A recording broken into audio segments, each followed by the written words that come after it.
पिछले वीडियो में हमने टर्मिनोलॉजीज देखी थी किससे रिलेटेड, इमोशन से रिलेटेड। आज के वीडियो में हम बात करेंगे थिंकिंग और थिंकिंग को देखेंगे। तो इसमें सबसे पहले हम ये देखेंगे कि थिंकिंग क्या होती है। तो थिंकिंग का मतलब ये होता है, जब कभी भी हम थिंकिंग की बात करते हैं कि जो भी हमारे मन के अंदर जितने भी आइडियाज़ आ पाते हैं, जो भी आइडियाज़ हमारे मन के अंदर आ पाते हैं, उनको हम क्या बोल देते हैं, थिंकिंग बोल देते हैं। अब थिंकिंग में कॉग्निशन भी आता है और हमारी जो इंटेलेक्चुअल एबिलिटी होती है वो भी किस में आती है, थिंकिंग में आती है। तो थिंकिंग में हमने क्या कहा कि क्या क्या चीज़ें आएंगी। थिंकिंग में हमने कहा कि आइडियाज़ आते हैं, थॉट्स आते हैं, कॉग्निशन आता है और इंटेलेक्चुअल एबिलिटी ये भी किस में आती है,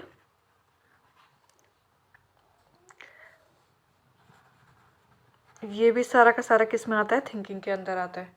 अब थिंकिंग का मतलब क्या होता है कि हमारे मन में कोई एक आइडिया आया। मान लेते हैं मेरे मन में एक आइडिया आता है कि मुझे हाथ धोने हैं, हाथ धोने का मुझे एक आइडिया आता है। अब जब मेरा एक आइडिया आया तो इससे दूसरा रिलेटेड आइडिया मुझे क्या आएगा कि अब मुझे क्या जाना है, मुझे जहाँ पे मुझे हाथ धोने हैं मुझे उसके लिए पानी चाहिए, उसके साथ मुझे सोप भी चाहिए। फिर मैं हैंड वॉशिंग के स्टेप्स चालू करूँगी। फिर करने के बाद मुझे हाथ धो लेंगे तो फिर टॉवल चाहिए होगा हाथ पोंछने को। फिर उसके बाद मैं सोचूंगी कि अब इसके बाद ये मेरी एक एक्टिविटी ख़त्म हो गई। एक एक्टिविटी क्या थी कि मुझे क्या करना है, अपने हाथ धोने हैं। उसके बाद मैं दूसरी एक्टिविटी में जंप करूँगी कि क्या करूँगी, अब मुझे क्या करना है, खाना खाना है, खाना खाऊंगी। तो ये क्या है, दूसरी एक्टिविटी है। तो एक एक्टिविटी को पहले ख़त्म करना है, उसके बाद हम क्या करेंगे, दूसरे एक्टिविटी के पे हम क्या करेंगे, जंप करेंगे। तो थिंकिंग का मतलब होता है, थिंकिंग का मतलब सिर्फ आइडियाज़ आने से नहीं होता। साइकेट्री के जो पेशेंट होते हैं उनमें भी क्या होते हैं, थॉट उनमें भी होते हैं, थिंकिंग उनकी भी होती है।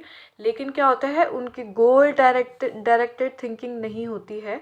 थिंकिंग में जो एक एक्टिविटी को पहले हम करेंगे, उसके बाद हम दूसरा आइडिया हमारे माइंड में आ जाएगा।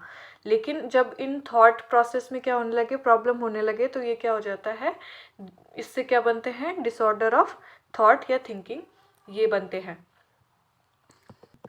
तो इसमें हम सबसे पहले डेफिनेशन लिख लेंगे। तो लिखेंगे goal oriented flow of ideas is called thinking. Thinking किससे कहा हमने कि जो आइडियाज़ होने चाहिए है उसमें क्या होना चाहिए, गोल ओरिएंटेड आइडियाज़ होने चाहिए कि हमें एक टास्क को कंप्लीट करना है, उसके बाद हम दूसरे टास्क पे जाएंगे विद लॉजिकल कनेक्शन। उसमें क्या होना चाहिए, लॉजिकल कनेक्शन होना चाहिए है, लॉजिकल कनेक्शन बिटवीन आइडियाज़। अब जो थॉट होता है, थॉट प्रोसेस होता है, प्रोसेस ऑफ थिंकिंग में हमारे पास आते हैं तीन लेवल आते हैं। एक आता है फॉर्मेशन लेवल जिसमें कि आइडियाज़ फॉर्म होंगे। दूसरा आता है प्रोग्रेशन लेवल मतलब कि फर्दर आइडियाज़ बनेंगे, उनके बीच में क्या होगा, एसोसिएशन होगा। फिर लास्ट में आता है कंक्लूजन कि एक आइडियाज़ को ख़त्म होते टाइम लास्ट में जो आइडियाज़ होगा उस पर हम कंक्लूजन तक पहुँचे या नहीं पहुँचे। तो तीन तरीके से, एक फॉर्मेशन है, एक प्रोग्रेशन है, एक कंक्लूजन है। तो फॉर्मेशन ऑफ आइडियाज़ का मतलब क्या है कि आइडियाज़ बनेंगे, न्यू आइडियाज़ जो होंगे वो हमारे दिमाग में आएंगे। फिर हमने कहा प्रोग्रेशन का मतलब क्या है कि फर्दर क्या होगा, फर्दर आइडियाज़ बनेंगे, further formation of new ideas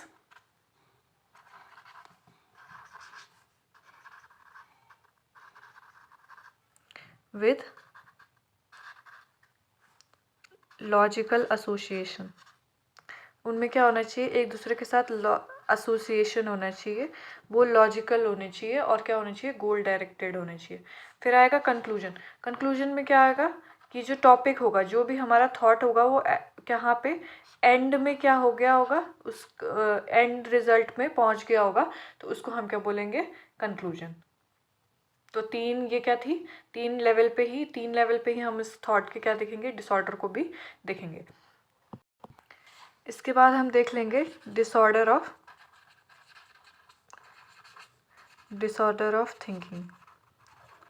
thinking के डिसऑर्डर देखेंगे।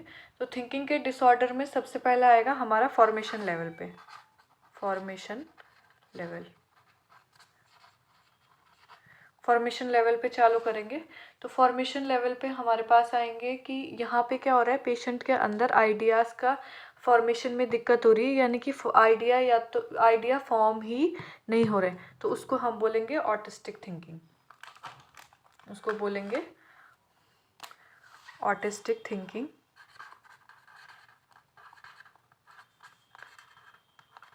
ऑटिस्टिक थिंकिंग में अब चाइल्डहुड डिसऑर्डर में एक हम डिसऑर्डर पढ़ते हैं ऑटिज्म, जिसमें कि जो बच्चा होता है कि वो किसी भी चीज़ के लिए रिस्पॉन्ड नहीं करता। वो रिस्पॉन्ड क्यों नहीं करता, क्योंकि उसके अंदर आइडिया का फॉर्मेशन ही नहीं होता है। मान लेते हैं कि आप एक क्लास में बैठे हैं, और क्लास में बैठे हैं तो जब टीचर की एंट्री होती है तो आप सब लोग क्या हो जाते हैं, खड़े हो जाते हैं। तो आप खड़े क्यों होते हैं, क्योंकि आपको पता चलता है कि टीचर आ गए हैं। अब आपका ध्यान अपने आप से हटके क्या चला जाता है, टीचर के ऊपर चला जाता है कि अब हमें खड़े होना होगा। तो यानी कि ये सब क्या हो रहा था, आइडियाज़ आपके माइंड में बन रहे थे।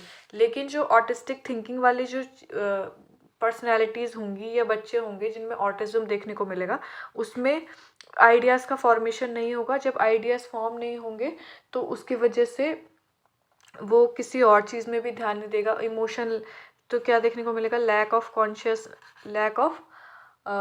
कम्युनिकेशन देखने को मिलेगा, बात भी नहीं करेंगे। लैक ऑफ इमोशन देखने को मिलेगा, उनको बच्चों को ना डर लगता है ना खुशी होती है, लैक ऑफ इमोशन देखने को मिलेगा।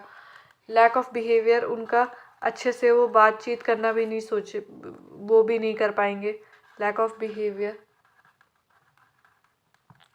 तो इसमें हम लिख लेंगे absence of ideas and thought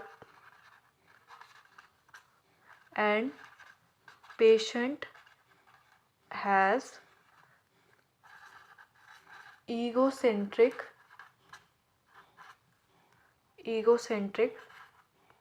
personality. Egocentric होता है मतलब वो अपने आप में मगन रहता है, किसी और से उसको क्या नहीं होता, किसी भी तरीके का उसको क्या नहीं होता है, किसी से कोई अटैचमेंट नहीं होती है, किसी से कोई मतलब नहीं रखता है, सिर्फ अपने आप से रिलेटेड चीज़ें होती हैं। अगर जो ऑटिज्म का बच्चा देखने को मिलता है, वो अपना एक टॉय पकड़ के बैठ जाता है और उसी के साथ खेलता रहता है, किसी और चीज़ में वो ध्यान ही नहीं देता। कोई मर रहा है वहाँ पे, किसी को चोट लग गई, वो उसकी तरफ उसका ध्यान जाएगा ही नहीं। तो हम लिख लेंगे नो कॉन्टैक्ट विथ रियलिटी किस, no contact with external environment के साथ उसका क्या नहीं होता है, कोई भी कनेक्शन नहीं होता है। वो अपने आप प्री ऑक्यूपाइड होता है। एक वर्ड हम देते हैं प्री ऑक्यूपाइड। तो प्री ऑक्यूपाइड क्या होता है कि उसकी जो थिंकिंग होगी वो सिर्फ अपने आप से रिलेटेड है, बाकी किसी और चीज़ से रिलेटेड नहीं है। तो ये हमने पढ़ा फॉर्मेशन लेवल के अंदर डिसऑर्डर ऑफ थिंकिंग में। इसके बाद आता है हमारा दूसरा, यानी कि प्रोग्रेशन लेवल। प्रोग्रेशन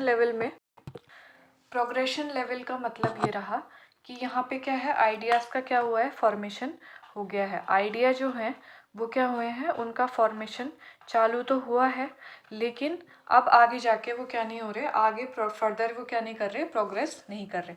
तो उसमें हम सबसे पहले देखेंगे flight of ideas.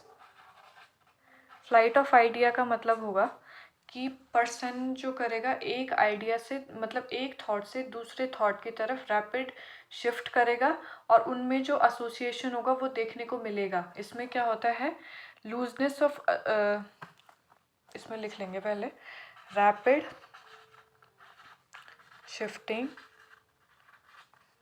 Shifting of ideas from one topic to another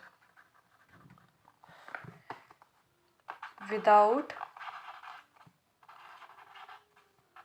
losing association, मतलब उसके बीच में क्या देखने को मिलेगा, एसोसिएशन देखने को मिलेगा थॉट्स के बीच में। लेकिन ये जो एसोसिएशन होगा वो एक क्या होता है, चांस फैक्टर देखने को मिलता है कि चांस की वजह से, बाय चांस ऐसा हो रहा है कि इसके कंटेंट, जो इसके थॉट्स हैं उसमें क्या देखने को मिल रहा है कि वो एक दूसरे से जुड़े हुए हैं। जैसे राम सुहाना है, उसके बाद पहुंचेगा, राम से शुरू किया था, राम सुहाना है, सुहानी शाम है। अब क्या है, दोबारा से सुहाना सुहानी से चला गया, सुहानी शाम है, शाम में तारे हैं। इस तरीके से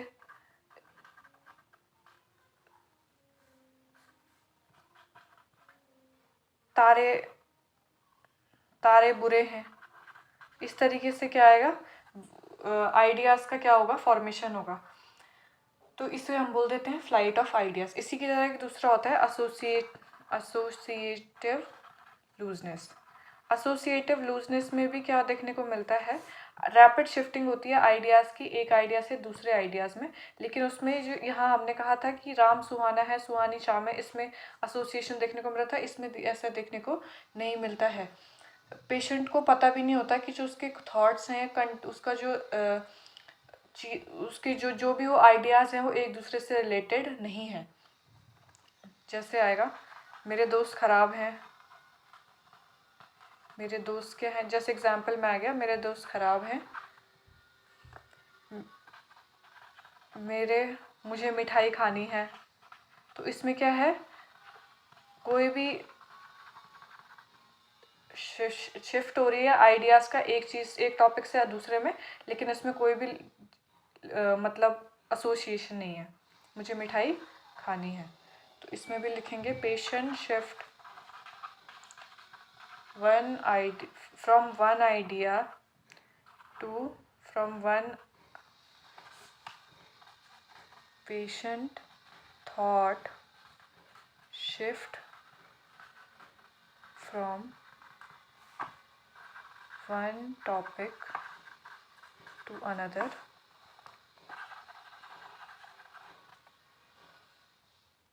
without any लॉजिकल थिंकिंग। इसके बीच में कोई लॉजिकल थिंकिंग भी क्या नहीं होती, प्रेजेंट नहीं होती है। तो इसको क्या बोलेंगे, एसोसिएटिव लूजनेस। इसके एग्जाम्पल में भी हमने देख लिया। इसके बाद जो तीसरा आता है क्लैंग एसोसिएशन। क्लैंग एसोसिएशन तीसरा देखने को मिलता है, क्लैंग एसोसिएशन। क्लैंग एसोसिएशन में पेशेंट क्या करता है, पेशेंट क्लैंग एसोसिएशन में उसको राइमिंग से मतलब होता है। किससे मतलब होता है, राइमिंग से। पेशेंट को सिर्फ और सिर्फ राइमिंग से मतलब होता है कि वो क्या करेगा, एक वर्ड को पकड़ लेगा और एक वर्ड के जितने भी राइमिंग वाले वर्ड्स आते हैं उसको विदाउट, मतलब उसका मीनिंग उस सेंटेंस में निकलेगा भी नहीं, लेकिन तब भी क्या करता रहेगा, बोलता रहेगा। तो जैसे वो बोलता, जैसे एक एग्जाम्पल देख लेते हैं, when I think of my dad, think of my dad. अब डैड के बाद लिखेगा बैड, बोलेगा बैड, सैड, मैड, बैड, ये बोलना चालू कर देगा। तो इसको क्या है, राइमिंग से मतलब है।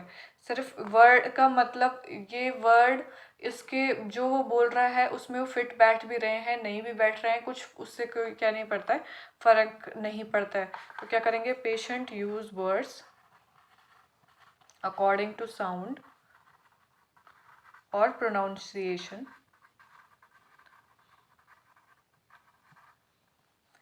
Not according to meaning. Meaning से उसे क्या नहीं पड़ता है, कोई भी फ़र्क नहीं पड़ता है। वो सिर्फ और सिर्फ किस में देखने को किसके लिए बोलता है कि उसको सिर्फ राइमिंग से मतलब है। एसोसिएटिव लूजनेस, एक चीज़ हमने और बतानी थी कि एसोसिएटिव लूजनेस जो है वो कैरेक्टरिस्टिक फीचर होता है सीजोफ्रेनिया का। कैरेक्टरिस्टिक्स फीचर है सीजोफ्रेनिया का, फीचर ऑफ सीजोफ्रेनिया।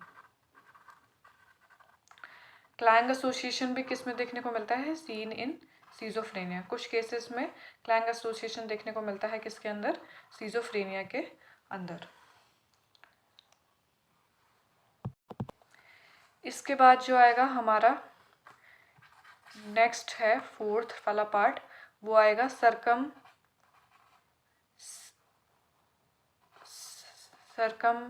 सर्कमटेंशियलिटी। इसका मतलब क्या रहा कि पेशेंट को अगर आप कोई क्वेश्चन पूछोगे तो पेशेंट क्वेश्चन करने के बाद पहले मान लेते हैं कि आपका नाम क्या है, हमने पेशेंट को पूछा तो पेशेंट बहुत सारी इन्फॉर्मेशन देगा कि मैं कल गया था, कल 2 दिन पहले से अपनी इन्फॉर्मेशन देना चालू करेगा कि मैं कल गया था, मैंने वहाँ खाना खाया था, मैंने ये किया था, मैंने वो किया था। फिर उसके बाद लास्ट में सर्कमटेंशियलिटी मतलब सर्कल का मतलब पहले उसने बहुत सारी फालतू की बातें की और उसके बाद वो अपने लास्ट में उस टॉपिक के अंदर आ गया जो चीज़ उससे पूछी गई थी और लास्ट में बोलेगा कि मेरा नाम राम है। इस तरीके से ये होता है सर्कमटेंशियलिटी। एक होता है टेंजेंशियलिटी। टेंजेंशियलिटी टेंजेंशियलिटी का मतलब होता है कि पेशेंट क्या करता है, घुमा फिरा के बातें करता है लेकिन दोबारा से उस टॉपिक पे बिल्कुल भी नहीं आता। पेशेंट को पूछा जाए ना कि पेशेंट का नाम क्या है, आपका नाम क्या है, तो वो क्या करेगा, दुनिया भर की बातें कर लेगा लेकिन लास्ट तक भी उस टॉपिक में नहीं कर आएगा। घुमा फिरा के बातें करेगा लेकिन उस टॉपिक पे आएगा ही नहीं जो टॉपिक आपने पूछा हुआ था। सर्कमटेंशियलिटी में वो क्या करता है, उस टॉपिक के ऊपर आ जाता है जो आपने लास्ट में पूछा था। सर्कमटेंशियलिटी में लिख लेंगे patient reaches to the topic after unnecessary talking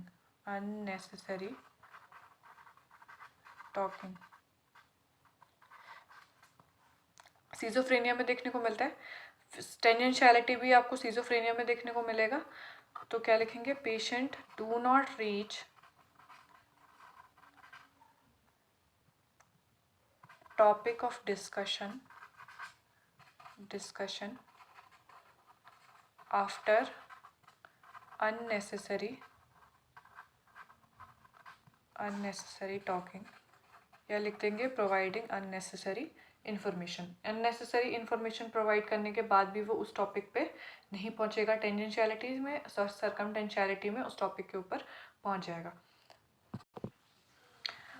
हमारा जो दूसरा रहेगा वो है थॉट, ये कलर बेकार चल रहा है, थॉट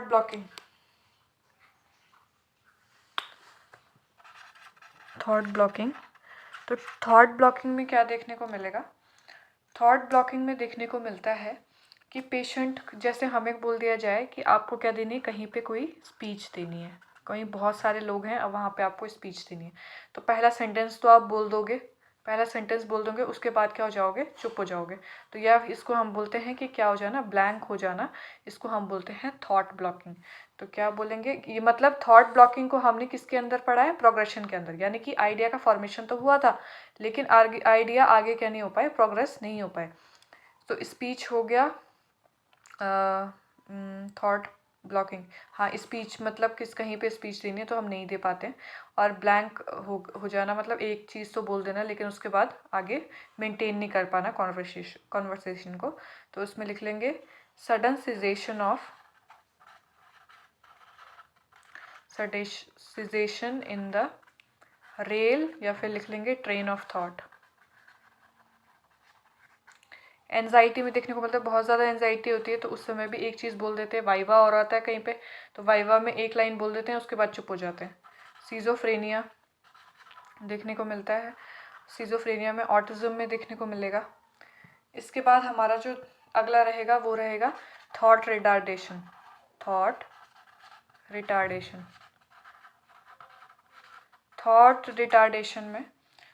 रिटार्डेशन को भी हम किसके अंदर पढ़ रहे हैं, प्रोग्रेशन के अंदर पढ़ रहे हैं। तो प्रोग्रेशन के अंदर यानी कि थॉट्स तो बन रहे हैं लेकिन जो नॉर्मल से, रिटार्डेशन का मतलब होता है कोई चीज़ क्या है, नॉर्मल से क्या है, अपने नॉर्मल लेवल से क्या है, कम लेवल पे है तो उसको हम रिटार्डेशन बोल देते हैं। नॉर्मल लेवल से कम लेवल पे तो उसको रिटार्डेशन बोल देंगे।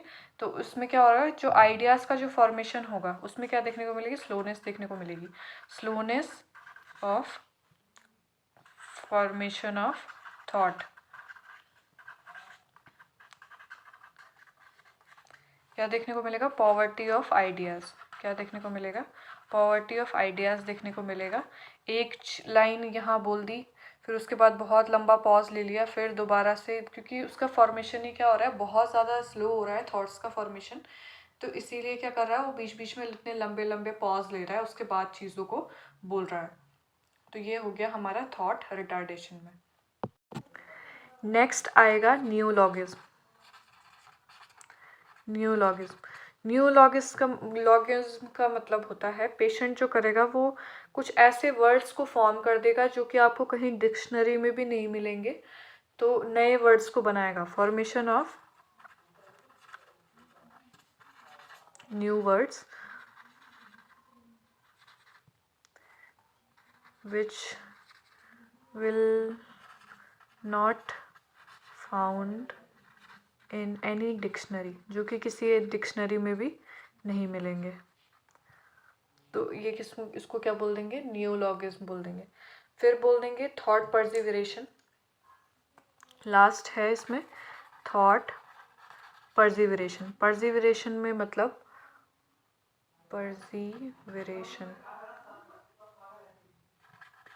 थॉट परसिवरेशन में पेशेंट क्या करेगा? डिफरेंट क्वेश्चन के आंसर के लिए सिर्फ एक ही आंसर को देगा। जैसे हम बोल देंगे कि आपका नाम क्या है? तो राम। आप कहाँ रहते हैं? राम। आपने खाना क्या खाया? राम। तो ये क्या है? एक ही आंसर देगा। तो patient will give same answer for different question. Different question के लिए वो क्या देगा? एक ही तरीके का आंसर देगा। तो वो किस में आएगा? थॉट परसिवरेशन में। जैसे उससे पूछ दिया जाएगा what is your name, what is your name, तो व्हाट इज़ योर नेम में भी बोलेगा Ram. Where do you live, उसमें भी बोल देगा राम। सारे क्वेश्चन के आंसर में क्या देगा? एक ही चीज़ को बोलेगा। तो ये क्या हो गया? थॉट परसिवरेशन। तो ये हमने पढ़ लिया थॉट के डिसऑर्डर में। थॉट के फॉर्मेशन में प्रॉब्लम होगी तो क्या चीज़ें देखने को मिलेगी, उसमें हमने ऑटिज्म देखा था। और जब हमने प्रोग्रेशन में प्रॉब्लम होगी तो प्रोग्रेशन में क्या क्या चीज़ें देखने को मिलेगी? Neologism, thought retardation, thought perseveration, clang association, associative looseness, ये हमने देखा। तो इसके बाद हमारा एक लास्ट बचता है जिसमें है कंटेंट। कंटेंट लेवल पे क्या आता है? हाइपोकॉन्ड्रियासिस आता है, फोबिया आता है, डिल्यूजन आता है और ऑब्सेशन आता है। वो हम करेंगे नेक्स्ट पार्ट में। वीडियो में बने रहने के लिए धन्यवाद। Thanks for watching.